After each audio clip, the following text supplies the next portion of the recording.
हाँ जी प्यारे बच्चों, सेंटर ऑफ मास हम ऑलरेडी पिछली क्लास में स्टार्ट कर चुके हैं। सेंटर ऑफ मास क्या होता है, टू पार्टिकल सिस्टम का सेंटर ऑफ मास का फार्मूला, एन पार्टिकल सिस्टम के सेंटर ऑफ मास का फार्मूला, ये सारी बातें हम कर चुके हैं।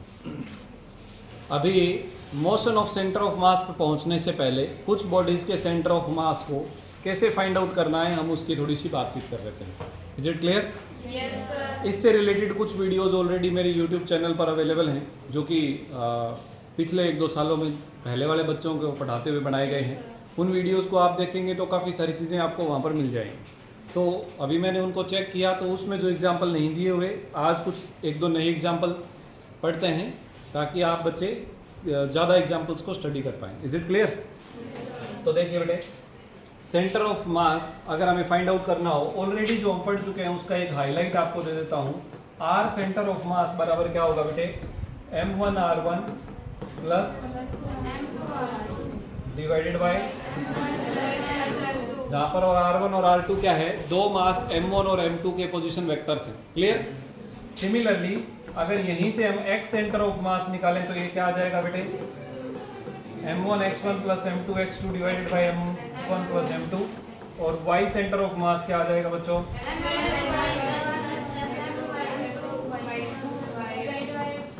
और ये तो जरूरी नहीं है कि बॉडी हमारे पास प्लेन हो, बॉडी 3 डायमेंशन में भी हो सकती है, तो उसका सेंटर ऑफ मास का z कोऑर्डिनेट भी हो सकता है। तो हमारे पास m1 z1 plus m2 z2 divided by m1 plus. कोई दिक्कत किसी बच्चे को? ठीक है बेटे, अब हम बात करते हैं। ये तो हुआ अगर के हमारे पास जो दो मास हैं, हमने दो पार्टिकल लिए, एक m1 पार्टिकल है, एक m2 मास का पार्टिकल है, और दोनों का सेंटर ऑफ मास कहाँ होगा, ये बात हमने यहाँ पर की। इसमें अगर x y z coordinate axis के सिस्टम को ले लिया आपने, तो ये सपोज करते हैं कोई पॉइंट है जो कि स्पेस में है। स्पेस में होने का मतलब है बेटे, इसका x कोऑर्डिनेट भी है, y भी है और z कोऑर्डिनेट भी है। तो ये हमारे पास हमने r सेंटर ऑफ मास लिया। ये क्या लिया, r सेंटर ऑफ मास। बोलो बेटे यहाँ तक कोई दिक्कत है? लेकिन कई बार क्या होता है, कई बार ऐसे क्वेश्चन भी आ जाते हैं जैसे कि मास जो है वो सब जगह पे यूनिफॉर्मली डिस्ट्रीब्यूटेड नहीं है। जैसे अभी हम एक न्यूमेरिकल डिस्कस करेंगे, उसमें एक रोड हम लेंगे, एक रोड लिया, इसका जो मास है वो x पर डिपेंड कर रहा है। मास किस पर डिपेंड कर रहा है बेटे? मान लेते हैं कि ये x इज इक्वल टू 0 से शुरू हो गए, x is equal to l तक जब हम जाएंगे तो यहाँ पर आपको मास अलग मिलेगा, इस जगह पर मास अलग है, यहाँ अलग है, यहाँ अलग है, यहाँ अलग। अगर मास यूनिफॉर्मली डिस्ट्रीब्यूटेड ना हो के नॉन यूनिफॉर्म डिस्ट्रीब्यूशन में दे रखा हो, तो फिर हमें कैसे करना है सेंटर ऑफ मास के बारे में। तब हमें सेंटर ऑफ मास को कुछ इस प्रकार से कैलकुलेट करना पड़ेगा बेटे। तब हम निकालेंगे, हमने क्या करा, इधर x के एग्जाम्पल से ले लेते हैं। यहाँ पर एक छोटा एलिमेंट ले लेंगे। देखिए मास जो है वो x के साथ चेंज हो रहा है। किसके साथ चेंज हो रहा है? x के साथ। लेकिन अगर x में ही चेंज बहुत कम कर दें, मान लीजिए कि इनफाइनाइट स्मॉल चेंज कर दें, कितना? Infinite small. जैसे कि सपोज करते हैं कि x डायरेक्शन में 2 सेंटीमीटर पर एक पॉइंट लिया और दूसरा पॉइंट 2 सेंटीमीटर से 0.0000001 सेंटीमीटर आगे लिया, तो ये तो बहुत नजदीक हो गए ना। तो इन दोनों में मास का जो डिफरेंस है वो भी बहुत कम होगा। तो यानी ये जो मास हम मान लेंगे, यहाँ पर कांस्टेंट मास मान लिया जाएगा, तो इस एलिमेंट का मास मान लेंगे dm। कितना मास मान लेंगे बेटे? dm। और फिर कैसे कैलकुलेट करेंगे, जैसे जो हमारे पास प्रीवियस फार्मूला है x सेंटर ऑफ मास का, इसी फार्मूले को अगर हम नॉन यूनिफॉर्म मास डिस्ट्रीब्यूशन के बारे में लिखना चाहें तो ये फार्मूला किस में कन्वर्ट हो जाएगा बेटे, x सेंटर ऑफ मास बराबर integration of x dm divided by integration of dm। Integration of x dm divided by integration of dm।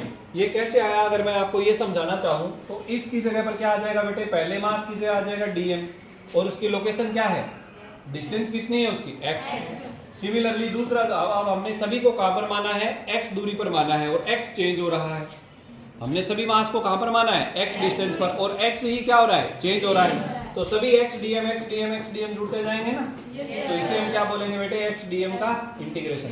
Similarly पहला, दूसरा, तीसरा जितने भी मास हैं, सभी मासेस को हमने क्या मान रखा है, dm मान रखा है। क्या मान रखा है?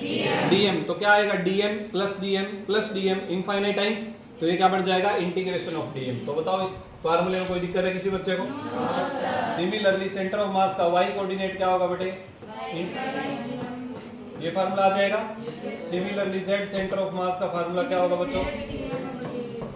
बोलो यहाँ पर कोई प्रॉब्लम है किसी बच्चे को? और इसी फार्मूले को अगर हम आर में लिखना चाहें, आर सेंटर ऑफ मास क्या आ जाएगा? Integration of r d m divided by integration of. कोई दिक्कत है किसी बच्चे को? श्योर? ठीक है बेटे। तो अब हम थ्योरी में आगे बढ़ने से पहले न्यूमेरिकल्स, एक दो न्यूमेरिकल्स की बात करते हैं। मैंने ये भी कोशिश की थी, एक दो वीडियोस पिछले कुछ दिनों में डाले थे। मैं ये कोशिश कर रहा हूँ कि न्यूमेरिकल से रिलेटेड स्पेशली कुछ वीडियोस डालूँ यूट्यूब के ऊपर, ताकि आप बच्चे और कोई बच्चे जो फिजिक्स से जुड़े हुए हैं वो उनका बेनिफिट उठा सकें। तो जो भी न्यूमेरिकल रिलेटेड वीडियोस होंगी वो आपको न्यूमेरिकल सीरीज़, न्यूमेरिकल की एक वीडियो सीरीज़ है उसके अंदर मिल जाएंगे। क्लियर? पहले की भी कुछ हैं, जैसे कि जो मैथमेटिकल टूल्स हमने किए थे, स्लोप से रिलेटेड बातें करी, लॉगरिथम से रिलेटेड, एक्सपोनेंशियल से रिलेटेड, डिफरेंशिएशन, इंटीग्रेशन, ट्रिग्नोमेट्री, इन सब से रिलेटेड वीडियोस आपको वहाँ पर मिल जाएंगी। तो इसी सीरीज़ में आज का ये न्यूमेरिकल से related video centre of mass है, ये इसमें हम एक दो क्वेश्चंस डिस्कस कर रहे हैं। ठीक है, सबसे पहला एक क्वेश्चन यहाँ पर दे रखा है बेटे, the centre of mass of 3 particles. मेरे पास कुछ नोट्स हैं जिनमें कुछ क्वेश्चंस दिए हुए हैं, इन्हीं से अपन कर लेते हैं। The centre of mass of 3 particles of mass 1 kilogram, मैं यहाँ पर नोट कर देता हूँ जो दिया हुआ है, 1 किलोग्राम, 2 किलोग्राम, 3 किलोग्राम। इन तीनों का जो सेंटर ऑफ मास है बेटे वो 2, 2, 2 लोकेशन पर दिया हुआ है। इन तीनों का सेंटर ऑफ मास कहाँ दिया हुआ है? 2, 2, 2 का मतलब ये है कि x कोऑर्डिनेट की वैल्यू भी 2, y कोऑर्डिनेट की वैल्यू भी 2 और z कोऑर्डिनेट की वैल्यू भी 2। What should be the position of the fourth mass? ये कह रहे हैं कि चौथा मास कोई है जिसकी वैल्यू है 4 किलोग्राम, उसको हम कहाँ रखें कि पूरे सिस्टम का सेंटर ऑफ मास 0, 0, 0 पर आ जाए। पूरे सिस्टम का सेंटर ऑफ मास कहाँ आ जाए? 0। बोलो कोई दिक्कत? ये क्वेश्चन आ गया हमारा। अब देखो बेटे, हमने इस प्रकार से कोऑर्डिनेट एक्सिस का एक सिस्टम ले लिया, फ्रेम ऑफ रेफरेंस। इसमें इन्होंने कहा कि x की वैल्यू भी 2, y की वैल्यू भी 2 और z की वैल्यू भी 2। तो यहाँ पर हालांकि ये स्पेस में तो बनाया नहीं जा सकता, तो अब इसको मान लेते हैं कि ये जो पॉइंट है ये 2, 2, 2 को रिप्रेजेंट कर रहा है। क्लियर हो गया? ठीक है जी। तो हम क्या करते हैं, दूसरा इन्होंने कहा कि 4 किलोग्राम का एक मास है, उसे बताइए कि कहाँ रखें कि दोनों का सेंटर ऑफ मास कहाँ आ जाए? 0, 0, 0 पर, यानी सेंटर ऑफ मास यहाँ आ जाना चाहिए। Is it okay? तो हम क्या करें बेटे, इन तीनों को ना 3 और 2 5 और 1 6 किलोग्राम का मास हम मान लेते हैं यहाँ रखा है। यही तो बात है ना, सेंटर ऑफ मास क्या रिप्रेजेंट करता है? एक ऐसे पॉइंट को जहां पर माना जा सके कि सारा मास वहीं रखा हुआ है। तो हमने मान लिया कि तीनों के तीनों इकट्ठे हो गए, 2, 2, 2 को वाले पॉइंट के ऊपर पड़े हुए हैं। Okay fine. अब देखो बेटे, हमें x centre of mass, y centre of mass, z centre of mass, तीनों की वैल्यू दे रखी है इन्होंने। क्या वैल्यू है? यस और नो? Yes sir. अब फार्मूला क्या लगाएंगे? x सेंटर ऑफ मास क्या होता है बेटे? m1 x1 plus m2 x2 divided by m1 plus m2। कोई दिक्कत? ये कितना दे रखा है इन्होंने? 0। m1 हम इसे मान लेते हैं, m2 हम 4 किलोग्राम को मान लेते हैं। तो m1 कितना है बेटे? 6 और x1 कितना है? 2। तो 6 × 2 प्लस m2 कितना है बेटे? 4। x2 हमें नहीं पता, जो हमें कैलकुलेट करना है, divided by m1 plus m2। m1 6 kilogram, m2 4 kilogram, तो कितना हो गया बेटे? 10। तो ये हो गया आपके पास 12 plus 4x2 divided by 10 equal to 10। 0 के साथ मल्टीप्लाई हो जाएगा इधर आके, तो क्या बन जाएगा? 0।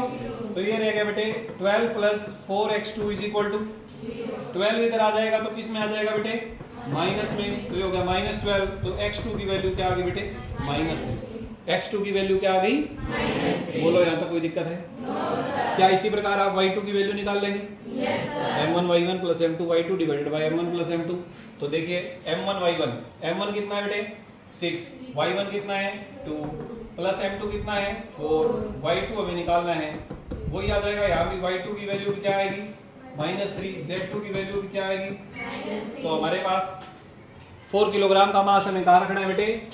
-3, -3, -3। इस लोकेशन पर 4 किलोग्राम रखेंगे तो ये 0, 0, 0 के ऊपर सेंटर ऑफ मास आ जाएगा।